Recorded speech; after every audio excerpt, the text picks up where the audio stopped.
नमस्ते everyone, Monika astrology में आपका बहुत बहुत स्वागत है। आज हम बात करने जा रहे हैं मकर लग्न की। जुलाई का महीना मकर लग्न और मकर राशि वालों के लिए किस तरह की परिस्थितियां लेकर आता है, ये हम आज पूर्ण रूप से जानेंगे। देखिए, मकर लग्न या मकर राशि में लग्न में शनि देव बैठे हैं और वक्र पोजीशन में हैं। तो देखिए, लग्न के अंदर शनि है और मंगल जो है अपनी उच्च राशि को देख रहा है, शुक्र भी शनि को देख रहा है।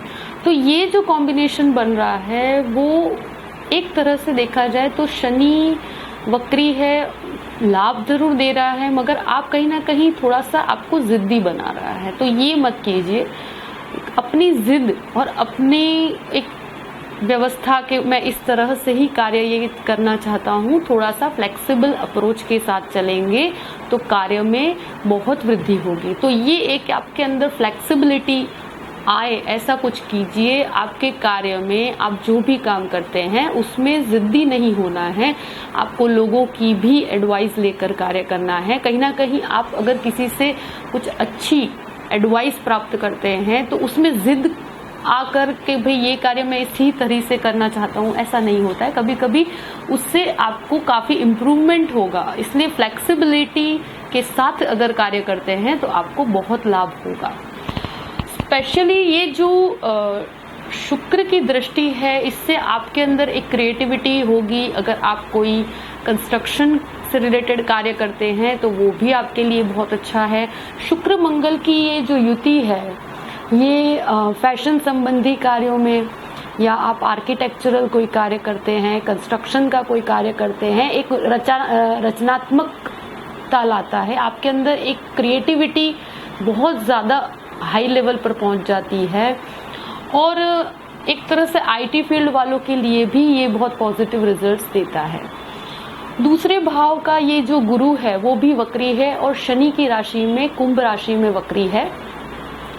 देखिए, पैसों के अंदर क्या होगा कि आप सोच रहे हैं कि बहुत ही फ्लो के साथ आपकी इनकम बढ़ जाए, तो वो अभी नहीं हो paएगा अगर आपके कार्य नहीं अटकेंगे। यानी कि आपको जितना एक्सपेक्टेड है, आपके जितने खर्च हैं और अभी आपकी जो एक रोटेशनल इनकम होती है वो आपको जरूर मिल जाएगी। मगर आप जो सोच रहे हैं कि जो एक्स्ट्रा ऑर्डिनरी जो लाभ आप एक्सपेक्ट कर रहे हैं वो 20 तारीख के बाद आपको प्राप्त होंगे। जब 20 तारीख से मंगल अष्टम में आ जाएगा, तो ये मंगल की दृष्टि जब गुरु पर पड़ेगी, उससे क्या होगा कि गुरु और मंगल का जो ये योग बनेगा वो आपको फाइनेंशियली बहुत लाभ देने वाला है। अगर आप कोई वाणी से संबंधी कार्य करते हैं, आप वाणी से पैसा कमाते हैं, कोई ऑनलाइन एजुकेशन या एजुकेशन सेक्टर के अंदर हैं जिससे आपको बोल के पैसा कमाना है, तो ये आपको लिए बेस्ट पोजीशन है। गुरु वाणी भाव में है, वो गुरु का वक्री होना तो एक तरह से आपको बेस्ट रिजल्ट्स देगा। अगर आपको कोई कमीशन संबंधी कार्य करते हैं, बोल के जहां आपको कोई कार्य करना है, तो आपके लिए बेस्ट पोजीशन है, उससे आपको काफी लाभ हो सकता है। और ये मंगल जब चेंज होगा तो मंगल की दृष्टि से आपको बहुत ही एक्स्ट्रा ऑर्डिनरी रिजल्ट्स मिलेंगे और सेविंग्स भी हो पाएगी। तीसरे भाव का स्वामी गुरु है और वो दूसरे भाव में, मतलब खुद से द्वादश में जाकर वक्री हो रहा है। तो ये जो सिचुएशन है, इसमें आपको जो भी कार्य करते हैं उसमें आपको घर के लोगों का पूरा साथ मिलेगा, सहयोग मिलेगा, आपकी फैमिली आपके साथ होगी। तो ये सबसे बेस्ट पोजीशन है, क्योंकि फैमिली जब अपने साथ होती है तो हमें जो भी कार्य करते हैं तो उसमें हमें एक पॉजिटिविटी रहती है कि हमारे एक बैकअप रहता है, आपको एक संतुष्टि रहती है और आपका कॉन्फिडेंस भी बढ़ता है। तो ये एक बहुत ही पॉजिटिव पॉइंट है। और शनि की तीसरी दृष्टि पराक्रम भाव पर भी है, तो इसके कारण क्या होगा कि आप पराक्रम तो करेंगे पर बड़ा सोच समझ के करेंगे। तो ये एक पॉजिटिव चीज है, क्योंकि शनि हमेशा वही पराक्रम करता है जहां बहुत ही सोचा समझा अप्रोच हो। ऐसा नहीं है कि बिल्कुल सोचे, क्योंकि सैटर्न लग्न में होने से इंसान हमेशा वेल प्लान्ड होकर चलता है, जिद्दी जरूर होता है मगर उसके कार्य में कोई कमी नहीं होती, बहुत ही मजबूत कार्य करता है। तो ये चीज बहुत अच्छी है। देखिए, मंगल जो है वो चतुर्थ भाव का स्वामी है, शुक्र के साथ बैठा है। देखिए, अगर आप कोई भी भूमि संबंधी कार्य करना चाहते हैं तो मैं आपको यही कहूंगी कि 20 तारीख तक तो बिल्कुल ना किया जाए तो अच्छा है। मतलब एक भ्रमित अवस्था हो जाएगी। आप जो आपकी पूंजी है, अब आप या तो कोई प्रॉपर्टी बेचना चाहते हैं तो उसके लिए आप जितना एक्सपेक्ट कर रहे हैं उतना नहीं हो पाएगा और फिर आपको एक्सपेक्टेशन के हिसाब से पैसे नहीं मिल पाएंगे। तो अगर कुछ खरीदना भी चाहते हैं, मंगल की स्थिति अभी जो आपके सप्तम भाव में है, मंगल आपका चतुर्थ भाव का स्वामी है, तो प्रॉपर्टी से रिलेटेड कार्य अभी ना करें, उसे 20 तारीख के बाद कीजिए और तो ज्यादा बेहतर रहेगा, आपको पॉजिटिव रिजल्ट्स मिलेंगे। पंचम भाव में राहु बैठा है, तो देखिए राहु जो है ये एक तरह से आपको, अगर कोई शिक्षा आप ले रहे हैं, स्टूडेंट्स हैं, उनको भ्रमित कर रहा है। ये चीज है, राहु भ्रम में डाल देता है इंसान को, एक अज्ञात भय होता है। तो ये मत कीजिए आप बिल्कुल भी। आपको अगर किसी की एडवाइस लेना है, कोई नया कोर्स करना है, कुछ नया स्टडीज की तरफ अगर आप जाना चाहते हैं तो एडवाइस लेकर कार्य कीजिए। भ्रम में पढ़कर अपने आप कोई ऐसा कार्य मत कीजिएगा और स्टडीज की तरफ आपका ध्यान भटक ना जाए, उसका भी ध्यान रखना है। अगर किसी प्रेम संबंध में है आप तो अभी रुक जाइएगा। क्यों?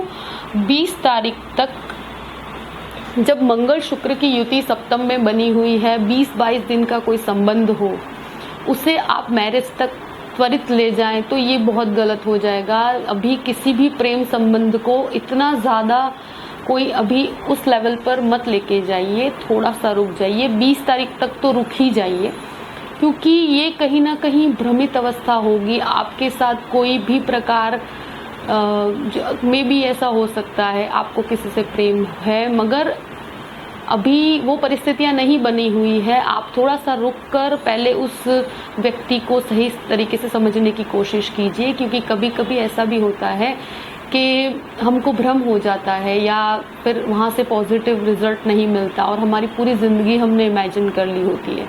तो अभी मत कीजिए ऐसा। अगर ऐसी कोई परिस्थिति है तो 20 तारीख के बाद उसके बारे में उस लेवल पर सोचा जा सकता है, क्योंकि शुक्र मंगल की युति एक आकर्षण के बेस पर भी निर्णय लेने का प्रतीक है। तो देखिए, आकर्षण के बेस पर कोई भी संबंध को स्थापित नहीं करना चाहिए।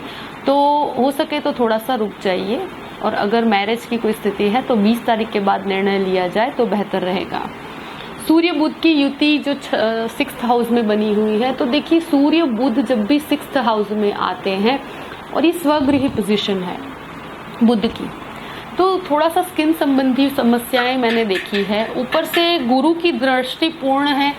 आपका ओबेसिटी का प्रॉब्लम नहीं होना चाहिए, वजन नहीं बढ़ना चाहिए। वजन बढ़ने के कारण जैसे थायराइड है या स्किन से रिलेटेड कोई प्रॉब्लम है, और सूर्य बुध के कारण थोड़ा सा हड्डियों की कोई समस्या, कहीं ना कहीं वजन बढ़ने की कोई समस्या, ये नहीं होनी चाहिए। फैट नहीं बढ़ना चाहिए, ये आपको बहुत ध्यान रखना है। एक्सरसाइज करना बहुत जरूरी है आपके लिए। सूर्य बुध की युति जो है कहीं ना कहीं एजुकेशन, क्योंकि नवम भाव का स्वामी अष्टम में जा रहा है और कहीं ना कहीं गुरु की भी पूर्ण दृष्टि है। तो अगर आप कोई विदेश संबंधी एजुकेशन के लिए जाना चाहते हैं तो ये बहुत अच्छा समय है।